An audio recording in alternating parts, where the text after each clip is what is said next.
I was reborn together with Ethan, but he doesn't know that. He thinks I'm still the same person I was in our past life. The one who gave him the best material comforts, sent him to the best university, and supported his startup even at the cost of my family going bankrupt. In the end, he discarded me like trash after using me up. Worse, he stood in front of me, holding hands with my nemesis, Madison, and said, "Finally, I don't have to endure the humiliation of being bought by your money anymore." In this life, I swore I wouldn't give him even a single cent. When it came time to choose a one-on-one sponsorship recipient, Ethan stood before me, arrogant and confident, but I deliberately passed him over and chose the pitiable boy standing next to him instead. Each year, our company participates in an annual charity event, where I represent the organization.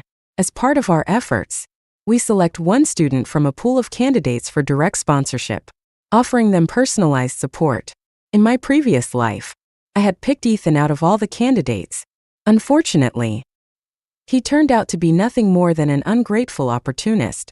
This time, I made sure to notify Madison beforehand. She's not only my mortal enemy but also the so-called true love Ethan kept talking about in our previous life. Ethan had told me more than once that, before I started sponsoring him, Madison had secretly admired him, and it was my wealth that tore them apart. Well, this time, I wanted to see if Madison had ever truly looked at him before he became my boyfriend. When Madison and I arrived at the sponsorship hall, the room was already packed with over 100 students. It didn't take me long to spot Ethan. I had to admit, I still had good taste. Tall, at least 6 feet, with a lean build and pale, flawless skin, Ethan stood out from the crowd of plainly dressed students like a crane among sparrows. Ethan noticed my gaze and immediately straightened his posture, lifting his chin even higher. I knew he had been reborn as well. The former CEO who had once been worth nearly $1 billion was now nothing more than a poor scholarship student again. I wondered if he had adjusted to this humiliating reversal. Facing me, the person he hated most, who now held the power to humiliate him again. How would he react? I walked in, brimming with excitement. The school staff greeted me warmly, repeatedly thanking our company for providing underprivileged students with the opportunity to focus on their studies. Even outsiders knew how to show gratitude. But in our past life, Ethan had turned all of my kindness into a source of resentment, calling it humiliation. This time, I had withdrawn my affection. Let's see if he likes it better this way. I responded with a few modest remarks, saying that this was simply the corporate social responsibility of our company. Then, we moved to the next part of the event. The school staff introduced 10 shortlisted candidates who had been selected based on their grades, awards, and other achievements. My job was to choose one student for direct sponsorship. I sat at the conference table as the candidates formed a line and stepped forward one by one to introduce themselves. Each of them was outstanding, held back only by their lack of financial resources. The purpose of our sponsorship was to provide them with a lifeline, a way to cross the first major river blocking their path. The candidates looked at me with a mix of gratitude and anticipation. Everyone knew that being chosen for one-on-one sponsorship would bring additional resources and the chance for a brighter future. When it was Ethan's turn, his accomplishments were undeniable. He had consistently ranked in the top 10 academically and had won numerous state and national awards. The staff clearly had high hopes for him, even asking him to say a few words to leave a stronger impression. But Ethan didn't cooperate. With a cold expression, he simply said, "Hello," and nothing more. The staff looked visibly uncomfortable, but Ethan remained indifferent, as if he couldn't care less. Ethan looked at me with an air of arrogance and disdain. In our past life, I had chosen him immediately after hearing his introduction, bypassing all the other candidates. He must have thought I'd do the same this time. But I turned to the program coordinator and said calmly, "Let's move on to the next candidate." Ethan froze for a moment, seemingly caught off guard, and didn't leave immediately. The coordinator quickly prompted him, "Ethan, please don't waste time." Ethan cast me a cold glare before turning and walking away. His attitude seemed to say, "If I hadn't caught your attention, you wouldn't even be qualified to stand before me." I didn't even bother acknowledging him and turned my attention back to the next candidate. After listening to the introductions for all the candidates, I made my decision. I chose Sean, a student who had never won any awards but consistently ranked first in his class. He was also the only one with visible injuries, a bruise on his face, reportedly from his alcoholic father. Sean didn't seem to harbor any expectations, but when I announced my choice, his dull eyes lit up briefly, and he simply said, "Thank you." Ethan, on the other hand, was visibly upset. With a sneer, he muttered, "Just a bookworm who only knows how to study." Sean pressed his lips together, staying silent. But I had no intention of letting Ethan's behavior slide. "Are you bullying your peer with your words?" I asked coldly. Ethan looked at me, first in surprise, then with a smug expression, as if he had figured something out. His gaze seemed to say, "So, this is all just a ploy to get my attention." I felt a wave of nausea. Maintaining his aloof demeanor, Ethan replied, "I'm just stating facts. So you don't think there's anything wrong with your behavior?" I countered, not wanting to waste more time on him. I turned to the school staff. "Is this the kind of candidate you selected? I have concerns about his character. The person I choose to sponsor must be someone who can carry forward the kindness they receive. If this student is already condescending and mocking toward his peers, I doubt he will show compassion to others when he has the means to help them." I deliberately framed my criticism as a moral argument, adding weight to my words. In this life, I refuse to waste my kindness on someone as ungrateful as Ethan. My remarks immediately caught the staff's attention. The coordinator stepped in, urging Ethan to apologize to Sean, warning that his sponsorship eligibility could be revoked. Ethan glared at me furiously, but I didn't even look at him. "Didn't you say that the money I spent on you was humiliating? Let's see if you, the mighty Ethan, will swallow your pride for a small sponsorship grant." "I won't apologize," Ethan declared defiantly. "Don't think money can make me bow down. One day, I'll show you all what it means to never underestimate a poor young man." His righteous indignation was almost comical, leaving everyone else speechless. Apparently, not sponsoring him was now equivalent to oppressing him. What an inflated ego. In the awkward silence, a sudden round of applause broke out. It was Madison. She clapped as she walked toward me, her voice laced with mock sincerity.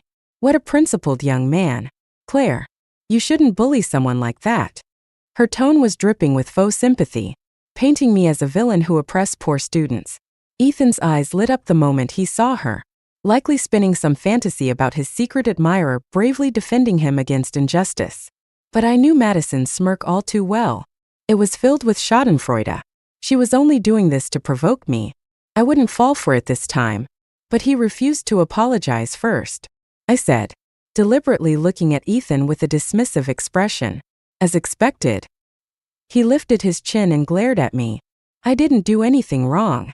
Feigning helplessness, I sighed dramatically. Our company, Story Corporation, would never sponsor someone who doesn't understand the importance of teamwork among peers.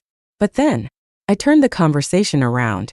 "Since you think so highly of Ethan, Madison, why don't your family sponsor him instead?"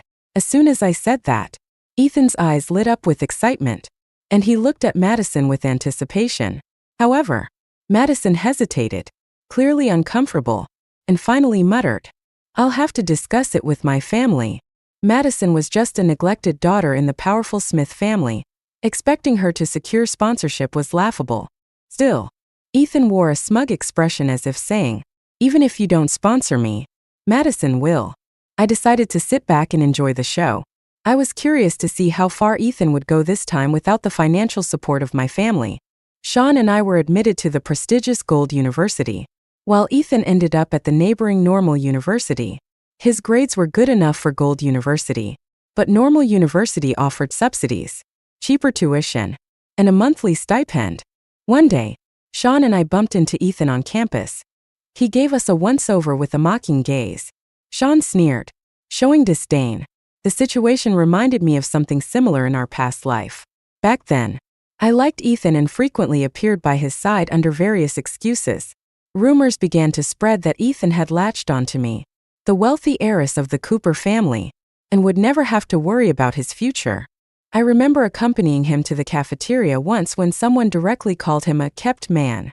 Ethan's face darkened immediately, while the person who said it walked off triumphantly. Ethan turned around and angrily flipped my tray of food, shouting that I should stay away from him. The greasy food spilled all over me as our classmates watched. I can still recall the humiliation of that moment, wishing I could have vanished on the spot. Looking back, I regret not slapping him across the face right then. Now, as I watched Ethan's arrogant behavior, I wanted to call him out for his hypocrisy. Back then, he lashed out when someone insulted him, but now he had no problem ridiculing someone standing in the same position he once occupied. Before I could say anything, Sean stepped forward, locking eyes with Ethan. "You're jealous," Sean said in a calm, matter-of-fact tone, as if he had seen right through him. Ethan instinctively took a step back, trying to maintain his composure. "Why would I be jealous of you?" Sean took another step forward. "You're jealous that I got into Gold University and you didn't. You're jealous that Claire chose me and not you. You're jealous that I'm the one standing by her side. And you're not." Sean's relentless words hit like a series of sharp blows. I almost wanted to applaud him. Ethan was clearly caught off guard and couldn't refute him. After all, he couldn't possibly claim he turned down Gold University in favor of normal university. Finally, he muttered, "I'm not wasting my time on you," and hurriedly left. Sean's sharp demeanor softened as he stepped back to my side. "Doesn't that bother you?"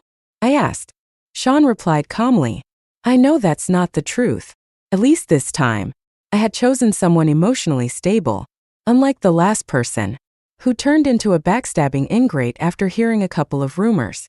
I thought that Ethan's pride would keep him away from me for a long time, but I underestimated his shameless persistence. One day, while I was reading in the library, Ethan approached me. "Claire Cooper, I'm giving you an opportunity to invest in my new energy company. If you invest $50 million, I'll give you 0.1% of the original shares," Ethan declared, leaning over my desk with both hands pressed against the surface. He stared down at me with a mix of arrogance, indifference, and condescension, as though he were doing me a favor. His entire demeanor screamed alpha businessman. But honestly, who pitches an investment like that? I kicked the leg of the table, shoving the chair back as I stood up abruptly. "You're standing too close to me." Ethan stumbled slightly, trying to steady himself. At least the suffocating air of his so-called superiority had dissipated somewhat, though traces of it still lingered. Our commotion interrupted the other students reading nearby, and I was met with disapproving stares. I quickly offered an apologetic smile. "I'm sorry. I just couldn't put up with this harassment from an outsider anymore." "Who are you calling a harasser?" Ethan raised his voice. Immediately, a few tall, burly male students stood up from their seats, looking at him threateningly. Ethan's arrogance vanished in an instant. Misunderstanding, he said quickly, waving his hands. I reassured the students. "It's okay." And only then did they sit back down. Ethan leaned in closer, lowering his voice as he ground out between clenched teeth. "Claire Cooper, don't push it too far." I smirked, unbothered by his empty threats, which only seemed to enrage him further. Still, he forced himself to remain calm and negotiate. "Claire, think carefully. If you don't invest in my company, don't blame me when your family goes bankrupt. Don't say I didn't give you a chance." Ethan looked down at me from his self-appointed pedestal, as if he were some sort of deity looking at a toy in his cabinet. Suddenly, his meaning clicked. He was referencing our past life, when I'd forced my family to drain our entire cash flow to fund his startup. The financial strain almost bankrupted us. But during that time, his core technology achieved a breakthrough that attracted new funding and pulled my family's company back from the brink. It made sense now. His arrogance, the way he acted as though I owed him something. He saw himself as the savior of my family. But without my family's massive cash injection, would our company have ever faced a financial crisis in the first place? Ethan was the type to remember only the outcomes that benefited him, conveniently forgetting the sacrifices others made along the way. Now that I understood his twisted logic, I saw no reason to hold back. "So you want an investment?" I asked, my tone dripping with sarcasm. "Do you have the proper business qualifications? A team? A business plan? A projected earnings report?" Ethan couldn't answer a single one of my questions.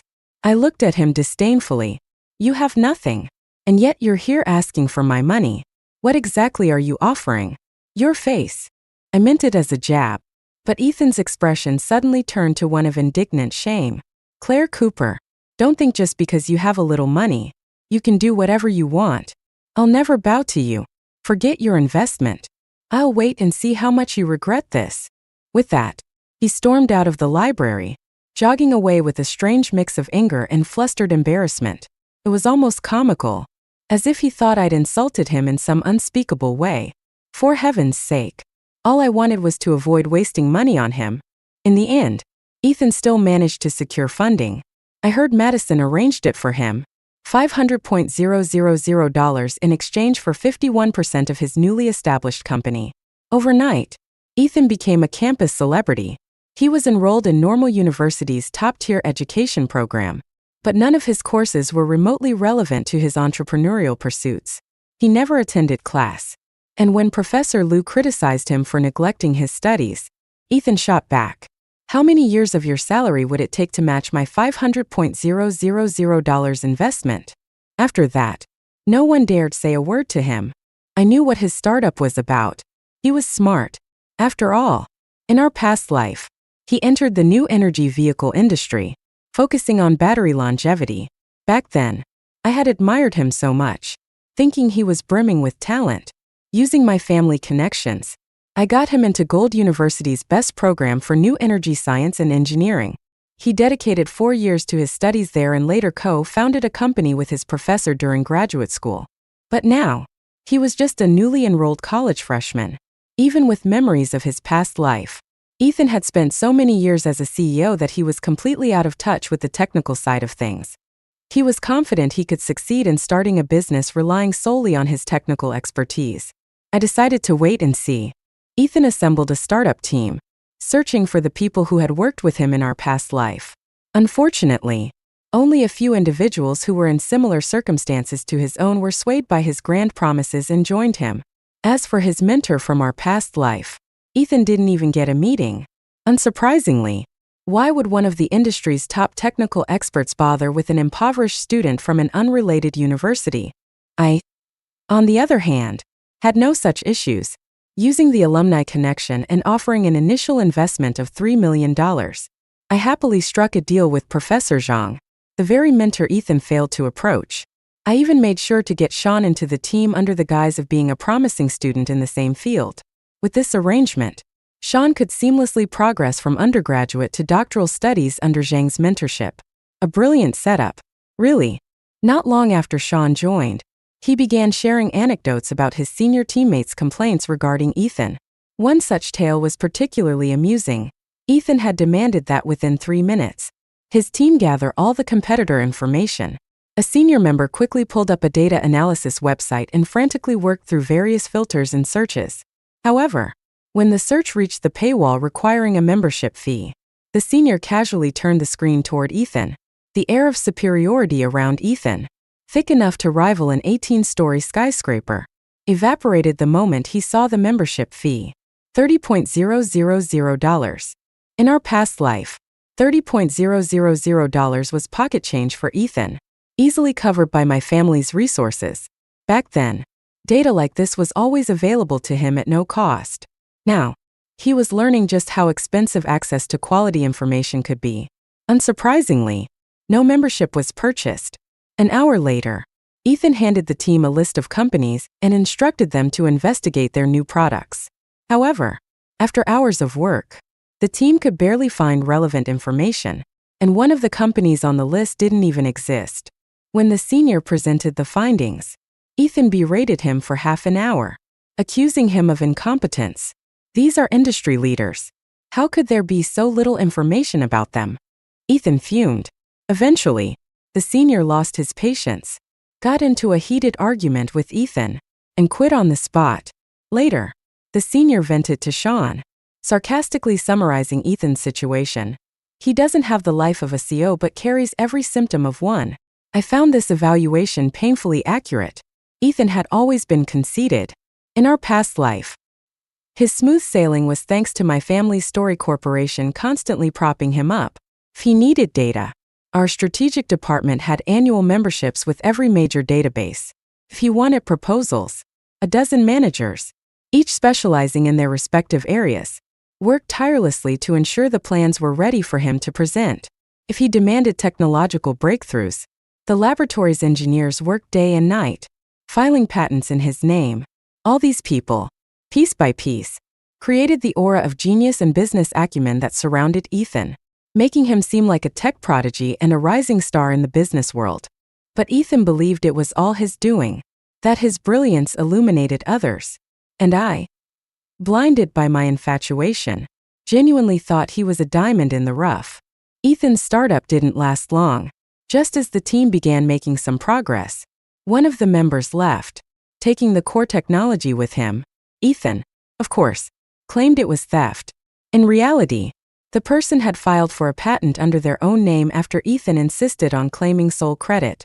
The individual then joined a wealthy heir's company, where their salary was 10 times what Ethan could offer. Furious, Ethan stormed into their new company, confronted the employee, and ended up brawling with the heir. Both of them landed in the hospital. It was a spectacle, to say the least. I received word about the incident and immediately informed Madison so we could head to the hospital together. In our past life, that wealthy heir hadn't been willing to let Ethan off so easily. I'd paid a hefty price to get him out of trouble. But this time, I had no intention of intervening. I was here solely to enjoy the show. Inside the hospital room, Ethan was lying alone on the bed, his leg encased in a plaster cast and suspended high above the bed. On the other side of the room sat the wealthy heir, slouched in a wheelchair with his head wrapped in layers of gauze. Behind him stood several burly bodyguards, their presence making the air in the room heavy with intimidation. Ethan's face had turned pale, clearly terrified. It was a chilling scene.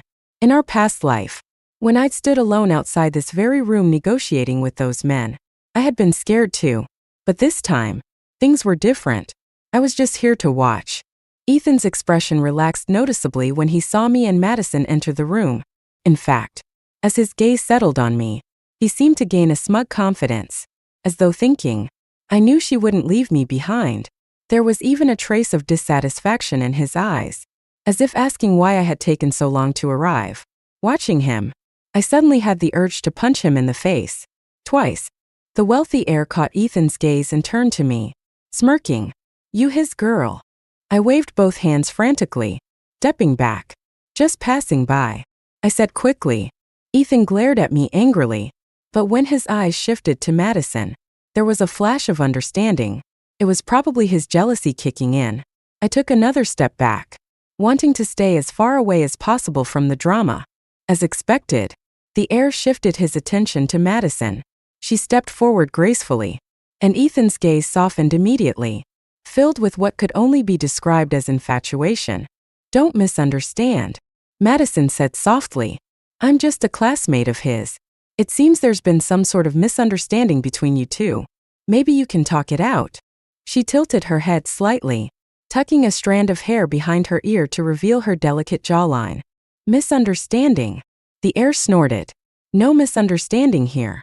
This punk cracked my skull open, and I'm here for compensation.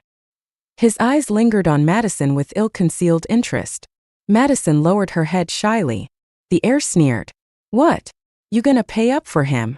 Madison hesitated for a moment, maintaining her soft and timid demeanor. Not exactly. I was just hoping you might consider going easy on him. For my sake. The heir rubbed his chin, pretending to think. Fine. I was supposed to close $1 billion deal today, but thanks to him smashing my head, that's gone. I was gonna make him pay for it all. But for you, I'll be generous. Let's say he owes me $90 million instead. That's a 10% discount. What a deal. Huh. The heir's outrageous demand made Madison's expression shift instantly. The timid facade vanished without a trace. I'm not that close to him. Whatever the issue is, you should discuss it directly with him, she said curtly before turning and leaving the room without even glancing at Ethan. The light in Ethan's eyes visibly dimmed, with no one stepping in to help. The heir turned his menacing gaze back to Ethan. If I don't get what I want, I'll make sure you end up in prison. It was just like in our past life. Both parties were injured, But Ethan had thrown the first punch. If the heir refused to settle, Ethan would inevitably face criminal charges. Ethan knew this. Of course, back then, I'd secretly used Story Corporation's most lucrative business division to broker a deal with the heir. Not only had I managed to keep Ethan out of trouble, but I'd also retrieved the core technology that had been taken from him. But this time, Ethan had no money, no power, and no connections. Yet he'd recklessly marched into someone else's company to pick a fight, likely assuming I would clean up his mess again. Sure enough, Ethan turned to me with pleading eyes. "Claire Cooper, as long as you help me resolve this, I'll be your boyfriend," Ethan blurted out, squeezing his eyes shut and turning his head away, as if he'd just suffered the greatest humiliation of his life. In our past life, I had spared him the truth about the price I'd paid to protect him, worried that his injuries and the pressure would be too much. But this time, I wanted him to see with his own eyes exactly what he had lost. Feigning a look of hesitation and concern, I turned to the heir, adopting an overly dramatic, soap opera tone. "What will it take for you to let him go?" The heirs group immediately recognized me. Instead of lowering their demands, they raised them. Well, isn't this the heiress of Story Corporation herself? "Forgive me for not recognizing you earlier," the heir said with mock humility. "We're all family here, so let's not waste time talking about money. If you want me to let this little toy boy of yours go, it's simple. Hand over Story Corporation's retail channels." He smiled at me, all fake politeness and calculated malice. Ethan's eyes flew open, and his head snapped toward me in shock. Of course, he understood the value of Story Corporation's retail channels. He'd taken over the company in our past life. He knew what I had sacrificed back then to protect him. I pretended to hesitate. My expression conflicted, and Ethan's face softened, his emotions betraying a mixture of gratitude and guilt. He must have recalled how Story Corporation's channels had once been exploited to save him, all for his sake. But then I smiled mischievously, breaking the illusion. If he were truly mine, sure, I'd pay for him. But some people don't know their place. If they've already been dirted by others, I'm not in the habit of recycling garbage. I rolled my eyes at Ethan with exaggerated disdain, then turned and strode out of the hospital room, leaving him to stew in his humiliation. The feeling of relief was almost exhilarating. Ethan wasn't thrown in jail, but only because the heir didn't actually want money. He wanted Ethan's project. In the end, Ethan had no choice but to hand over his entire startup team, and even signed a contract to work for the heir. Until graduation, he was nothing more than an intern, earning a meager $1,000 monthly stipend. When Madison found out, she immediately confronted Ethan. It turned out the $500,000 she'd invested in him had come from one of her wealthy ex-boyfriends. Not only had Ethan failed to generate any returns, but the original investment was completely gone. Furious, the ex accused Madison of colluding with Ethan to scam him and broke up with her on the spot. Madison, unwilling to let the matter go, hounded Ethan relentlessly. Rumor had it that after several rounds of heated arguments, Ethan caved and signed a $500,000 a year to her. At his current stipend, it would take him several lifetimes to pay it back. I mocked Madison's naivety in my heart, but my laughter didn't last long. Ethan, ever shameless, soon turned his attention back to me. One morning, as I stepped out of my dormitory to head to class, I spotted him waiting at the entrance. He held a small, transparent plastic bag with 2 cafeteria-bought steamed buns inside. "Claire," he called out, jogging toward me with a wide smile. "I brought you your favorite steamed buns." He handed me the bag, striking what he likely thought was a charming pose, flipping his hair dramatically. I was so disgusted I nearly threw up my breakfast from the day before. Ethan noticed my expression of revulsion, and his thick eyebrows knitted together in irritation. "Don't like them? Didn't you used to say?" He stopped mid-sentence, realizing he was about to slip up. His awkwardness only deepened my amusement. I smirked coldly, remembering vividly what he was referring to. In our past life, after the cafeteria incident where he'd humiliated me in front of everyone, I'd stubbornly avoided him for a week. During that time, he'd been targeted by classmates and couldn't take the pressure anymore. Eventually, He brought me breakfast as an apology. 2 cold, hard-steamed buns. Thinking back now, I wouldn't be surprised if those buns were leftovers from his own meal the day before. But back then, in my love-addled state, I'd been over the moon. Ethan actually bought me breakfast. He personally bought it just for me. How foolish I had been. I forced myself to eat those 2 dry steamed buns, even though it made my stomach ache for 3 days afterward. Despite that, I still happily followed Ethan around like a love-struck fool. Looking back, I wished I could travel through time and slap myself. Twice. I didn't even like steamed buns. Neither did Ethan. Neither do I. Startled, I turned to see Sean standing behind me, holding a pink insulated lunchbox in both hands. Resting on top of it was a glass bottle of fresh milk. I told you, you don't need to buy me breakfast every day, I said awkwardly, feeling a bit guilty. Skipping breakfast is bad for your stomach, Sean replied, handing me the milk. Once, he had accidentally witnessed me clutching my stomach in pain, and heard me casually mention that it was probably because I'd skipped breakfast. Ever since then, he had taken it upon himself to prepare me breakfast every single day, no matter the weather. Without fail, I took the milk from him. It was the perfect temperature and tasted surprisingly good. Ethan, realizing no one was paying attention to him, snorted in frustration and stormed off. As he passed the trash can, he deliberately hurled the buns into it with a loud thud, the bag hitting the side before falling to the ground. Without looking back, he walked away. So uncivilized, I muttered, shaking my head. Wasting food is just wrong. Sean handed me the lunchbox and walked over to pick up the buns. He removed the plastic bag and placed the food by a spot where students often left scraps for the stray cats. In that moment, he seemed to glow, his kindness shining effortlessly. Ethan wasn't ready to give up, though. He kept finding ways to appear in my life, as persistent as a fly that just wouldn't go away. If I was heading to class, he would arrive early to save a seat, waving at me from afar. I filed a complaint with the professor, saying his behavior was distracting me from learning. If I went to the cafeteria, he'd wait in line and insist I cut in front of him. I'd turn around and head to a different floor for a quiet meal. If I went home for the weekend, he'd wait downstairs, claiming he wanted to walk with me. I handed my bag to my assistant and hopped into the luxury car waiting to pick me up, leaving him behind. I was thoroughly annoyed. Sean noticed and started spending even more time with me. His schedule was already packed with classes and research projects for Professor Zhang's team, leaving him little time to rest. Yet, when he was with me, he never seemed rushed or impatient. In the evenings, after Sean finished his work, we'd feed the stray cats together outside the dorm. The kittens, cautious yet greedy, would cautiously approach the food. I'd break pieces of cod-flavored cat treats into small bits and hold them out on my palm. Their soft, wet little tongues would lap at my hand, sending a gentle, ticklish sensation up my arm and melting my heart. I found myself jealous of a cat. Sean's quiet voice broke the moment. It was so soft I almost didn't hear him. I turned my head and found his bright, damp eyes staring at me. It was only then that I realized how close we were, our arms brushing against each other through the thin fabric of our sleeves. I could feel his body heat. A faint breeze carried a subtle scent of grass and greenery. It wasn't from the trees. It was Sean's scent. I tilted my head slightly, feeling a bit dazed by the moment. "What are you doing?"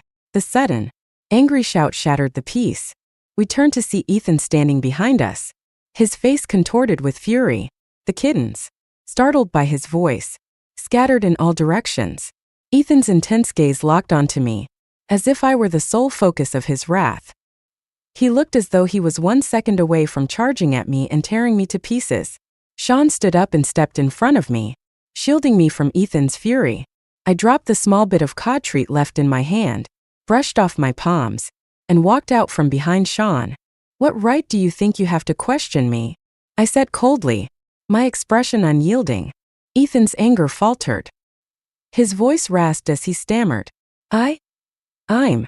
He looked like a caged animal, his emotions spiraling from rage to confusion, then to regret, and finally settling on a flicker of pain. "You're mine," he whispered, his gaze fixated on me as though I were the most precious thing in the world. But I didn't believe it. Not anymore. And even if it were true, It was far too late. I suppressed the stir of emotions in my chest and turned to Sean. Let's head back. Sean nodded. I'll walk you upstairs first, he said gently. I ascended the stairs without a backward glance, ignoring Ethan's calls. His voice echoed behind me, but my steps didn't falter. I didn't turn. Ethan was like a pit of quicksand. In our past life, stepping into it had left me covered in mud, dragging my family down with me. This time, I was determined to steer clear of him entirely. Ethan didn't pester me again after that day. But Sean's routine didn't change. Breakfast together in the mornings, evening strolls, and feeding the stray cats had become a steady rhythm in my life. That is, until one day when Sean was absent from morning to night. A faint sense of unease began to creep in. I asked his senior classmates, but they hadn't seen him in the lab. He hadn't even responded to requests for project data. Unable to shake the feeling, I used my family's connections to investigate. It turned out that Sean had left campus late the previous night and hadn't returned. His last known location was a dingy alley near his family home. I immediately thought of his alcoholic father and the bruises I'd seen on Sean's face the first time we met. My chest tightened with dread as I gathered people and rushed to the address. The house was small and dilapidated, its walls blackened from years of neglect. A burly man reeking of alcohol leaned against the wall, a bottle dangling from his hand. When we entered, he lazily raised his hand to shield his eyes from the light before taking another swig. Where's Sean? I demanded. The man ignored me, swaying slightly as he drank. One of my men grabbed him by the shoulders and gave him a rough shake. He burped and slurred. Taken away. That little brat thought he could run and hide from me? Someone came looking for him. Said he'd take care of my debts. The drunkard staggered, the bottle slipping from his grip as he laughed bitterly. His words made something click in my mind, but the thought slipped away before I could grasp it. Frustrated, one of my men slapped him hard across the face. Twice. He finally cowered, clutching his head, and muttered a name, Biao. We didn't waste a second. Gathering my people, we headed straight to find Biao. When we arrived, Biao agreed to let me in, but only if I came alone. Without hesitation, I accepted. Inside a dim, empty room, Sean sat in the middle, bound to a chair. His head was pressed against a table, his face hovering above an IOU. Blood spattered his face and clothes, but his teeth were clenched, his silence defiant. Kid's got guts, Biao said with a smirk, motioning for his men to release Sean. Sean lifted his head slowly, only to see me standing there. For a brief moment, his eyes flickered with a mix of relief and rage. What are you doing here? Sean struggled to stand, but one of Biao's men slammed him back down into the chair. Easy there, kid. The man sneered. With someone like her on your side, maybe your dad's gambling debt can be wiped clean. Wouldn't that be a nice, tidy ending for you too? Biao walked over, picked up the IOU, and spread it out in front of me. Mississippi, judging by your appearance, I'd say you're not short on cash. Pay off the boy's debt, and I'll personally see you both out. How about that? I glanced at the figure written on the note. A little over $120,000. Without hesitation, I nodded. Deal. Sean's eyes darkened momentarily before he began to struggle violently. Give me the IOU. I'll sign it. I'll pay it. Just don't involve her. His voice wavered, almost breaking, and it tugged at my heart. All I wanted was to settle the matter quickly and get him out of here. But before I could proceed, one of Biao's men leaned in and whispered something to him. Biao's expression immediately shifted as recognition dawned on his face. The Cooper family heiress? He chuckled darkly, feigning politeness. Forgive me. I didn't realize. Asking for a mere 100,000. What an insult to your status. He snapped his fingers, and a fresh IOU was handed over. This one listed a debt of 10 million, with an interest rate of 1% per day. Biao pointed to the bottom of the page. Sign here, Miss Cooper, and we'll consider the matter closed. This was extortion, plain and simple. My lips tightened as I said nothing, sensing the men around me closing in. My bodyguards were on high alert, their tense postures ready for anything. The standoff grew heavier by the second, and then the door burst open. Police officers stormed in. Before entering the building, I'd made sure to file a report. and their swift response didn't disappoint me. The sight of the police clearly rattled Biao's gang. In their panic, one of them drew a gun, aiming it directly at me. The sound of the gunshot echoed through the room, and for a split second, my mind went blank. Warm droplets of blood splattered onto my hands, snapping me back to reality. I realized I was being held tightly in a warm embrace. Sean's. He had shielded me. Biao and his men were arrested, and Sean was rushed to the hospital. During the investigation, it was revealed that Ethan had contacted Sean late that night, supposedly to pass along a message from Sean's father. Ethan insisted he had no involvement in what happened next, leaving the authorities without enough evidence to charge him. After giving his statement, Ethan walked out of the police station, free as ever. But Sean and I both knew he wasn't innocent.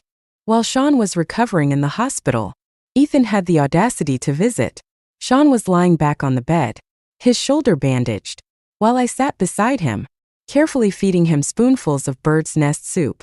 First, Sean was a little shy about it, but when Ethan entered the room, Sean deliberately accepted the spoon with a slow, deliberate bite, making eye contact with me as if to say, "More, please." His playful antics made me laugh, and I couldn't help but oblige.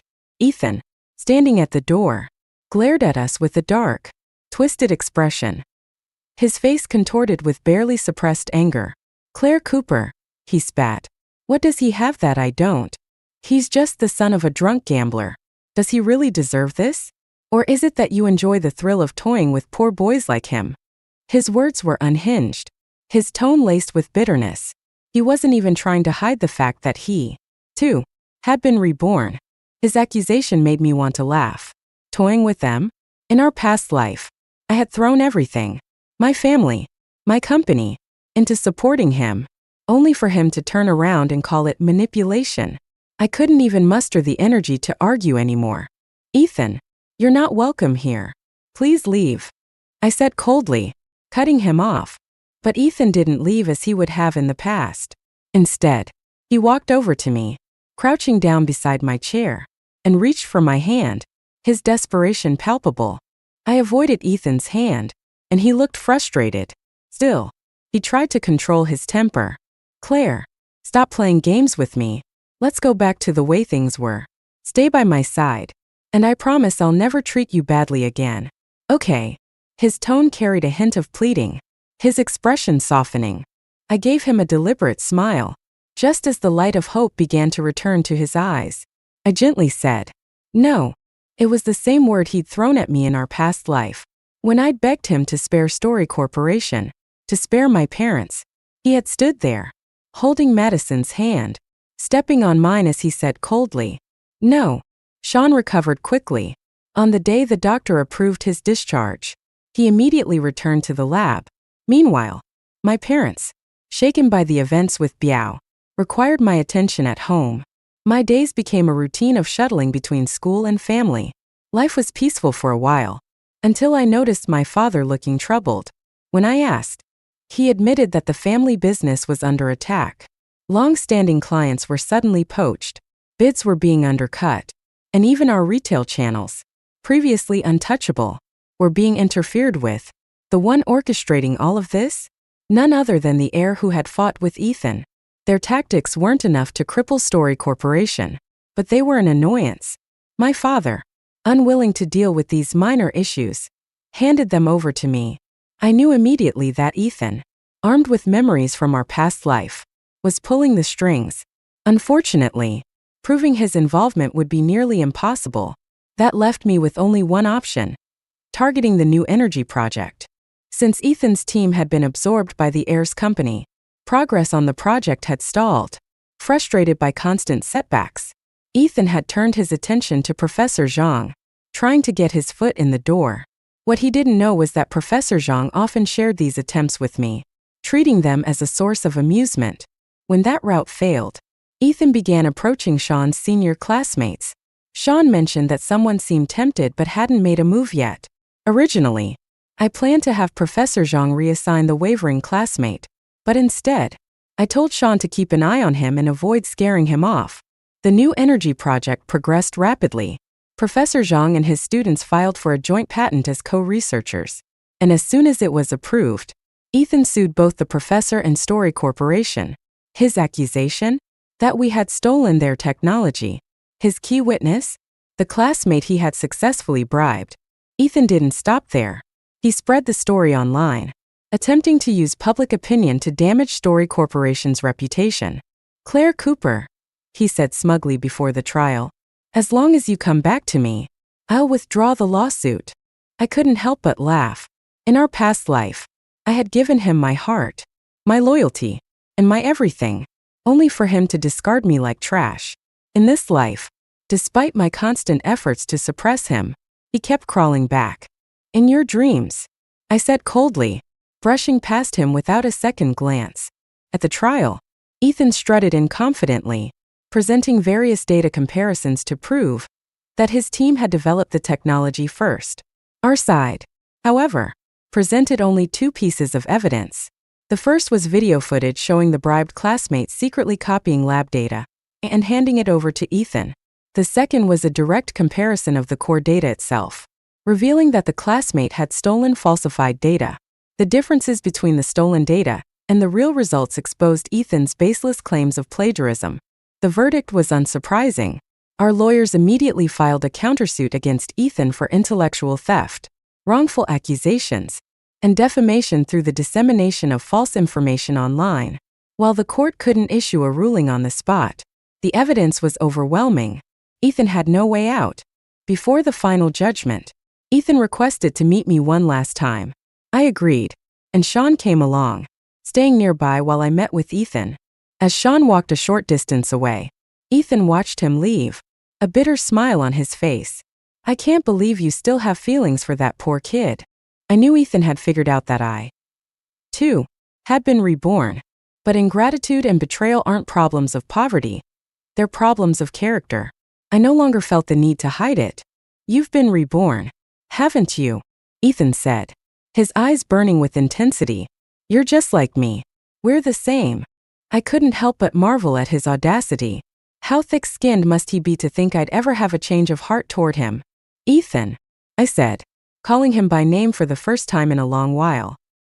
He turned toward me with a glimmer of hope in his eyes, as though expecting something significant. I smiled. "Do you remember the $500,000 you still owe to Madison?" His face turned ashen.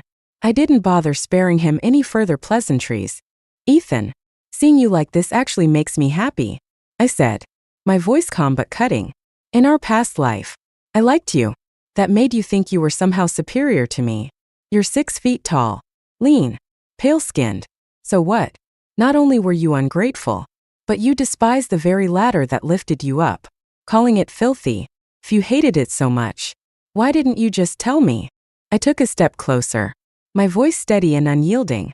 "You took everything I gave you, my love, my resources, my support, and still wished you could stomp me into the ground. But let me tell you this, in this life, I owe you nothing. All I've done is reclaim what was mine to begin with. Look around," I said with a faint smile. "This is the place you were always meant to be." Ethan's face crumbled. He staggered backward, his once proud posture collapsing entirely. Without the countless sacrifices I'd made for him in our previous life, he could no longer maintain the arrogance that had been so carefully nurtured by my love and wealth. Sean arrived to pick me up, paying no attention to Ethan. His gaze was soft and focused entirely on me. "I'm just a poor guy," Sean murmured, lowering his lashes, a hint of dejection in his tone. I was about to comfort him when he suddenly lifted his head, a broad grin lighting up his face. "But I won't always be." He held up his phone, the screen displaying a new text message. "Your new patent application has been approved." Sean's smile was infectious, and I couldn't help but mirror it. For the first time in a long while, I felt a deep, unshakable sense of contentment. The first story has concluded. We invite you to listen to the second story, Rebirth in 1978. I decided to do 3 things. First, I would take the initiative to apply for a transfer to support the construction of the Northwestern region. Second, I would no longer foolishly serve my husband, Ethan Grant, or cater to his pregnant foster sister, Maya Moore. Third, I would divorce Ethan Grant, part ways completely. and never see him again. When I stopped making a fuss and no longer cared about how he stood by Maya, Ethan assumed that being locked in confinement had tamed me. However, when he got injured during a mission and needed someone to take care of him, I mercilessly refused. It was only then that he realized that things had spiraled completely out of his control. I had decided I didn't want him anymore. Emma Grant, your confinement is over. You can come out now. The cold voice of Ethan's personal guard jolted me from my daze. I limped out of the confinement room. The piercing sunlight made it impossible to open my eyes fully, and tears streamed down involuntarily. The guard's emotionless voice continued. The commander has a meeting today. He asked me to deliver a message, go home, reflect on your mistakes, and write an apology letter. He will review it when he returns after the meeting. I wiped the tears from the corners of my eyes, said nothing, and walked forward. Ethan's bodyguard trailed behind me, his disdain evident in the way he looked at me. As the wife of a commander who had failed to gain her husband's favor, I was used to being looked down upon. In my previous life, I had clung desperately to things that weren't mine.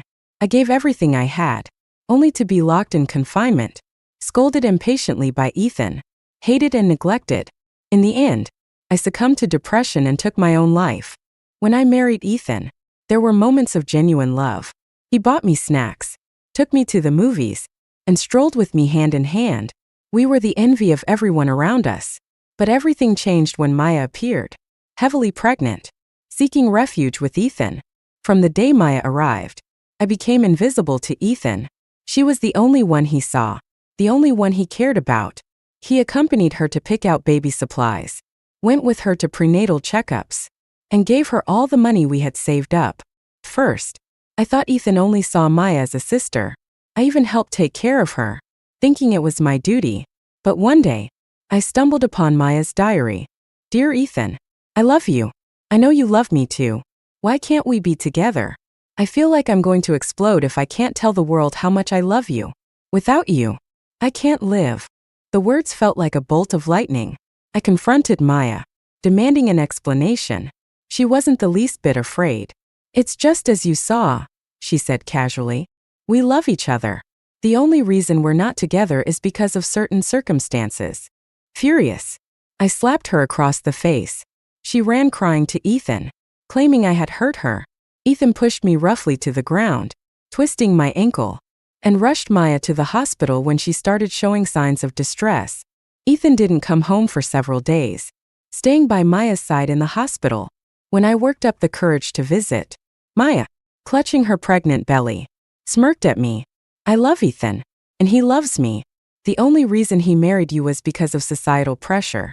Let's be honest. You're nothing but a cover for us. I had never seen such shamelessness. Overwhelmed with anger and disbelief, I demanded Ethan choose between us. He dismissed me as unreasonable, rubbing his temples in frustration. You're making baseless accusations, he said. You're petty and small-minded. I'm just helping a pregnant, homeless foster sister. Why must you twist it into something else and throw dirt on me and Maya? Later, Maya falsely accused me of trying to harm her unborn child. Ethan, once again, refused to believe me and stood by her side. He forced me to apologize to her. I refused because I had done nothing wrong. Enraged, Ethan ordered his guards to lock me in confinement so I could reflect on my mistakes. In my previous life, I spent a week in that confinement room. When I was released, Ethan instructed his guard to tell me to write an apology letter. I refused. Convinced I was being stubborn, Ethan decided to divorce me. I loved Ethan deeply and couldn't bear to lose him. So, under his relentless pressure, I humiliated myself by writing an apology letter and bowing down to Maya. I thought taking a step back would give me peace. But I was too naive. After Maya Moore gave birth to her child, she continued to live in my and Ethan Grant's home. I worked during the day and then cared for her like a servant during her postpartum recovery. No matter how much I did for her, Maya was never grateful. Instead, she constantly found ways to slander and provoke me. Every time, Ethan chose to side against me, looking at me as if I were something unreasonable and despicable. The prolonged mental torment took its toll. I became ill, crippled with depression, constantly second-guessing everything. But I didn't realize how sick I was. And Ethan didn't care. I struggled alone, trapped in endless misery, often contemplating ending it all just to escape. Then I got pregnant. For the first time in ages, I felt a glimmer of joy and hope. I carefully nurtured the life growing inside me, convinced that the baby would rekindle the love Ethan and I once shared. But it was just my foolish dream. When Maya found out I was pregnant, she devised a plan to ruin me completely. In the end, I couldn't protect my baby. I lost my child. And as I lay in my hospital bed, shattered and broken, Ethan was by Maya's side, comforting her and her child. Dragging my battered body past Maya's room, I saw Ethan peeling an apple for her. He cradled her child in his arms, speaking gently, their laughter filling the room. They looked like a perfect, loving family. The sight drove me to madness. I climbed to the hospital rooftop and threw myself off, ending my miserable, pitiful life. Now, in this second chance, I slowly walked home with my memories of that life weighing heavily on me. On the way, I encountered several familiar faces. People stopped to stare at me, their gazes filled with ridicule and disdain. Thanks to Maya, the entire neighborhood now saw me as a malicious woman who couldn't tolerate her husband's sister, even stooping so low as to harm a pregnant woman. In my past life, those judgmental stares filled me with unbearable shame. But in this life, having already died once, I no longer cared. I swore to myself that I would never follow the same path again. I wouldn't apologize to Maya, no matter what. If Ethan wanted a divorce, I would give it to him. I would rid myself of those two revolting people forever. Pushing open the gate and stepping into the courtyard, I heard footsteps. Maya, with her pregnant belly, opened the door and walked out. Her eyes immediately filled with disdain when she saw my disheveled appearance. Covering her nose dramatically, she sneered. "Oh, you're back. Being locked up wasn't fun, was it?" Seeing her again ignited a fire of hatred within me. I kept my composure and said coldly, "Get out of my way." Maya smirked, her tone mocking. "You're still so arrogant after 7 days in confinement? Looks like you didn't reflect at all. Let me tell you, Ethan said you would give me a sincere apology. I'm looking forward to it." Without anyone else around, Maya didn't bother hiding her malice. I stopped in my tracks, looked her in the eye, and replied slowly, "Then you'd better keep waiting for that apology." 7 days without bathing had left me filthy and reeking. Ignoring Maya, I went inside, boiled water, took a bath, and changed into clean clothes. I opened my box and grabbed all the money, food stamps, meat coupons, and cloth tickets I had saved. When I walked back outside, Maya was lounging in the courtyard under the sun. She barked at me like a tyrant. "I'm hungry. Go buy groceries and cook dinner. Get plenty of meat and ribs while you're at it." I didn't respond. Without even glancing at her, I stepped out of the gate, got on my bicycle, and headed straight to my workplace. At my desk, I quickly wrote an application letter, then knocked on my supervisor's door. When he read it, his eyes widened in shock. "You want to apply to join the Northwest Construction Support Program? This isn't a joke. The environment there is terrible, and it's a minimum 5-year commitment. Are you sure Ethan Grant would be okay with this?" "This is my decision," I said firmly. "Ethan has no right to interfere. Besides, when it comes to serving the nation, personal matters don't come first. I've made up my mind. I want to dedicate my life to my country." Seeing my determination, my supervisor accepted my application but kindly advised me to discuss it with Ethan before finalizing my decision. If I was certain, I would need to prepare to leave in 2 weeks. Walking out of the office, I let out a long breath. My stomach growled from hunger. As I passed a small restaurant, I paused. After entering the restaurant, I exchanged my food and meat coupons for a delicious meal. Feeling satisfied, I strolled along the street, thinking about my next steps. Submitting my application to join the Northwest Construction Support Program was the first clear-headed decision I had made since my rebirth. From now on, I wouldn't foolishly cling to Ethan Grant as I had in my past life, nor would I swallow my pride to care for the vile and shameless Maya Moore. With the application submitted, my next step was to divorce Ethan. In my past life, he had threatened me with divorce just to force me to apologize to Maya. This time, I expected things to unfold the same way, but I would go along with it willingly. ending everything between us once and for all. I took my time returning home, not stepping through the door until the sun was setting.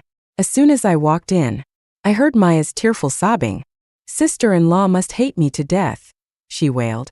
"She told me to leave as soon as she came back. Ethan, just let me go. I don't want to cause a rift between you and her." Maya cried as if she were packing to leave, but Ethan hurriedly stopped her, his hand reaching out to hold her back. She leaned into his arms without hesitation. Disgusted by the scene before me, I slammed the door shut with force. Both of them flinched, turning their heads toward me. Ethan pushed Maya away from his embrace, his face darkening. "Where have you been?" he snapped. "Why didn't you make dinner?" "Ethan, don't be harsh with her," Maya interjected in her usual sweet, manipulative tone. "Sister-in-law must be upset. It's understandable she didn't make dinner. I don't mind going hungry." Ethan's face grew even grimmer at her words. "Fine. Then get to the kitchen and make dinner now. I already bought the groceries." Maya said she wanted braised pork and spare ribs. Make plenty to nourish her. I wanted to refuse, but when I saw the ribs and pork he had brought, I changed my mind and headed to the kitchen. Seeing me comply, Maya's eyes briefly flickered with dissatisfaction. In less than an hour, I served the braised pork and spare ribs on the table and even thoughtfully portioned the rice for them. Both of them were starving and quickly sat down. Ethan, ever the doting man, placed 2 large pieces of ribs and a slice of braised pork into Maya's bowl. "Eat up. Don't let the baby go hungry," he said gently. I stood there like a ghost, completely ignored. There was no invitation for me to join the meal, not even a glance in my direction. I couldn't help but curl my lips in a cold smile. How utterly foolish I had been in my past life, accepting this kind of treatment yet still hopelessly devoted to Ethan. What a waste of my life. I watched Maya take a huge bite of the pork with a look of satisfaction on her face. But as soon as the meat entered her mouth, she froze. Before she could chew, she spat it out violently. "It's so salty," she cried. I had used an entire bag of salt when preparing the braised pork and spare rib soup. It wasn't enough to kill them, but it was more than enough to make them miserable. Maya, panicking, grabbed a spoonful of soup to wash away the taste, only to realize the soup was just as salty. Her face twisted in discomfort as she let out a few choked sounds before rushing into the kitchen for water. Across the table, Ethan dipped his chopsticks into the soup and tasted it. His expression immediately darkened. "Emma, you're impossible," he barked. I shrugged innocently. "What did I do? I worked hard to cook for you too. And now you're complaining? If you're not satisfied, then do it yourselves next time." With that, I turned and went upstairs, leaving them to deal with the chaos. Downstairs, I could hear Maya crying and Ethan soothing her. The racket continued for quite some time. In my past life, hearing these words would have devastated me, piercing my heart and leaving me utterly broken. But now, I paid no attention. Half an hour later, after calming Maya more down, Ethan Grant stormed into my room, his face dark with anger. "Emma, go and apologize to Maya right now," he commanded. "What if I don't?" I replied, meeting his gaze head-on. "If you don't apologize, we'll get divorced." "I mean it." "Fine. Let's get divorced." I smiled, nodding. "We can file the papers right now." My calm agreement left Ethan staring at me like he'd seen a ghost. I gave him a fleeting glance before looking away, grabbing the divorce papers I had prepared long ago. I had already signed them and handed them to him. "Here are the papers. I've already signed them. Now it's your turn." Ethan snatched the papers from my hand, his expression dark. He skimmed through the document at lightning speed, then let out a cold laugh. "Emma, let me warn you. If I sign this, the consequences won't be something you can handle. Don't play these reverse psychology games with me." "What consequences?" "Just a divorce. Life goes on for both of us. If you're a man, Ethan, sign it without hesitation." A vein on Ethan's forehead throbbed. He didn't sign but glared at me with fierce intensity. "Emma, don't regret this." "I'll never regret it," I said firmly, handing him the pen. Ethan seemed caught between a rock and a hard place. He pressed his lips together but didn't pick up the pen. I looked at him with a smirk, my expression dripping with mockery. Don't tell me Ethan Grant can't bear to divorce me? His face contorted with frustration, his temper about to explode. He grabbed my wrist and dragged me closer to him. Emma, my patience is running thin. Apologize now, and I'll let everything slide. Otherwise what? I cut him off, my tone mocking. You'll put me in confinement again? What reason will you use this time? Because I put too much salt in the food? That's hardly enough to justify locking me up, don't you think? Ethan's grip tightened, his entire body trembling with anger. He had never seen me so defiant before, and it was clear he didn't know how to handle this version of me. But the truth was, I hadn't done anything wrong, and he had no legitimate reason to punish me. You made a mistake and refused to admit it. You even act like you're in the right. He growled. How many times do I have to tell you? Ethan, I said coldly. I, Emma Grant, have a clear conscience. I never laid a hand on Maya. Then why did she fall? If it wasn't you, who else could it have been? I had known all along that Ethan wouldn't believe me, so why waste my breath explaining? I yanked my hand out of his grip. No need to keep talking. Just sign the papers. Ethan gritted his teeth, stepping closer with a menacing glare. Enough. Emma, do you really think I don't have the guts to sign? I don't think that. I said calmly. I'm just tired of this life. Let's set each other free. My unwavering expression and firm tone made Ethan's eyes flash with hurt. I didn't flinch, staring at him coldly. The man I had loved so deeply in my past life. The one I had sacrificed everything for. But now, there was no love, no longing left in my gaze. Only disgust. Ethan opened his mouth as if to say something, but no words came out. Before Ethan could respond, a sharp scream from outside pierced the air. It was Maya Moore. Ethan slammed the divorce papers against me and stormed out. I got up and followed him, only to see Maya clutching her stomach in apparent pain, leaning against Ethan for support. Ethan, my stomach hurts, she whimpered. This was her usual act, her foolproof tactic. Ethan, ever concerned about her, immediately leaned in to steady her, asking question after question. Then he turned to me, barking, "What are you standing there for? Come help." What does this have to do with me? I replied coldly. I held out the unsigned divorce papers. Sign these first. Ethan looked at me in disbelief, his expression a mixture of shock and anger. He shoved my hand aside, picked up Maya, and rushed out the door without another word. I followed him to the doorway and caught a glimpse of Maya's face, disappointment flickering in her eyes. It wasn't hard to guess why. If she had known Ethan and I were discussing divorce, she probably wouldn't have feigned illness to drag him away. But she had miscalculated, and I hadn't achieved my goal of getting Ethan to sign either. Frustrated, I went back inside. That night, neither Ethan nor Maya returned home. I lay on the bed, thinking about my plans to leave. Eventually, I drifted into a deep, dreamless sleep.